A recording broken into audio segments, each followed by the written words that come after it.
Bagaimana cara ta'aruf dalam Islam yang benar? Berikut ini penjelasan selengkapnya. Salah satu perkara yang menjadi misteri adalah perihal jodoh.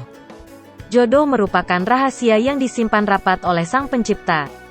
Maka dari itu untuk menjemput jodoh diperlukan ikhtiar atau usaha yang tidak main-main. Apalagi mencari jodoh yang dilihat paling utama adalah agamanya. Hal ini lantaran menikah merupakan ibadah terlama bagi manusia.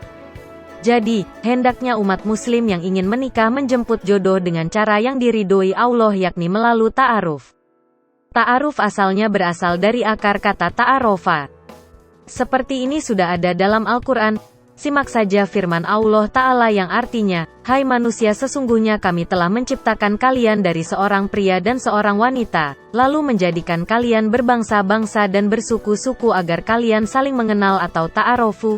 Quran Surat Al-Hujurat ayat 13. Secara bahasa ta'aruf diartikan sebagai pengenalan, yaitu saling mengenal antara seorang pria dan wanita yang hendak menikah.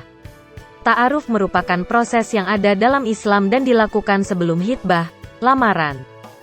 Sehingga tujuan dari ta'aruf ialah untuk mendapatkan calon pendamping hidup yang dianjurkan dalam agama Islam. Lantas, bagaimana cara ta'aruf yang benar dalam Islam? Berikut ini penjelasan mengenai cara ta'aruf yang benar dibagikan melalui kanal YouTube yufid.tv. Pengajian dan ceramah Islam. Pada dasarnya tidak ada cara khusus terkait ta'aruf. Hanya saja bagaimana seseorang bisa menggali data calon pasangannya tanpa melanggar aturan syariat maupun adat masyarakat. Namun, ada beberapa catatan yang perlu diperhatikan dalam ta'aruf. Pertama, sebelum terjadi akad nikah kedua calon pasangan baik lelaki maupun wanita statusnya adalah orang lain, atau sama sekali tidak ada hubungan kemahraman. Sehingga mereka tidak diperkenankan untuk berdua-duaan, saling bercengkrama baik secara langsung atau melalui media lainnya. Nabi Shallallahu Alaihi Wasallam mengingatkan yang artinya, "Jangan sampai kalian berdua-duaan dengan wanita yang bukan mahramnya, karena setan adalah orang ketiganya." Hadis riwayat Ahmad. Kedua, luruskan niat, bahwa Anda ta'aruf betul-betul karena ingin menikah. Bukan karena ingin koleksi kenalan atau membuka peluang untuk memberi harapan palsu kepada orang lain. Tindakan ini termasuk sikap mempermainkan orang lain dan bisa termasuk kezoliman. Nabi Shallallahu Alaihi Wasallam bersabda yang artinya, "Kalian tidak akan beriman sampai kalian menyukai sikap baik untuk saudaranya, sebagaimana dia ingin disikapi baik yang sama." Hadis riwayat Bukhari. Ketiga, menggali data pribadi bisa melalui tukar biodata. Masing-masing bisa saling menceritakan biografinya secara tertulis.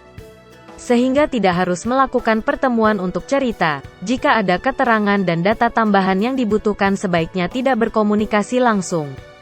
Tapi bisa melalui pihak ketiga seperti kakak lelakinya atau orang tuanya.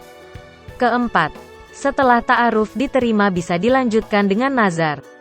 Nazar yakni melihat calon istri atau calon suami, disyariatkan dalam Islam. Nazar bisa dilakukan dengan cara datang ke rumah calon pengantin wanita sekaligus menghadap langsung orang tuanya. Kelima, dibolehkan memberikan hadiah ketika proses ta'aruf.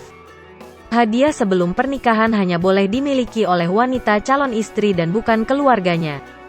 Rasulullah Shallallahu Alaihi Wasallam bersabda yang artinya, "Semua mahar, pemberian, dan janji sebelum akad nikah itu milik pengantin wanita. Lain halnya dengan pemberian setelah akad nikah itu semua milik orang yang diberi." Hadis riwayat Abu Daud. Demikianlah cara ta'aruf dalam Islam yang benar sebagaimana dijabarkan di atas. Hai pemirsa Sri Popo TV, jangan lupa komen, like, dan subscribe, serta tonton terus berita-berita terupdate lainnya ya.